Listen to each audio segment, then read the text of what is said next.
is Scott Sinclair, and this is Art Adventure at the Doll. My idea for a game. It's kind of unique because it's a scavenger hunt type of game. You haven't seen any of these. And it uses the Aurasma application for content that's going to be provided. But the idea, the goal of the game is to give people more information about the art that's in the doll and play a simple, fun game at the same time. So it begins with Aurasma. The participants must have an Android or an iOS device that they download this free mobile app to. It has to have an integrated camera.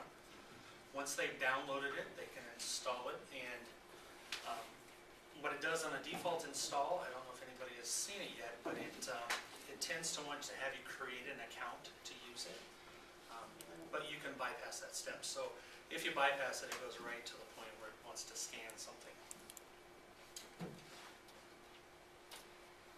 So my idea begins with an adventure card.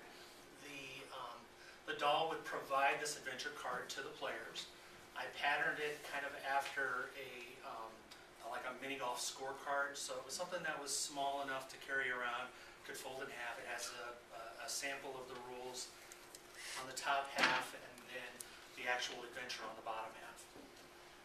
The idea is that you would take the clues that would point to a specific piece of artwork, and once you've gone through all of the clues, you would then have to solve a final puzzle. And you can see from my example there, in this particular case, it's going to resolve to an answer that you have to unscramble letters to get the answer to the puzzle. So you, as a player, you decipher the first clue, find the correct piece of art, you take the Aurasma app on your device, and you scan something. The doll mentioned to me that they prefer that you not take pictures of their artwork, so my idea led to maybe just having something near the art that would be scanned. I went with something, as you can see in this example, just a wing-ding hunk of art that has the little Aurasma logo in the corner.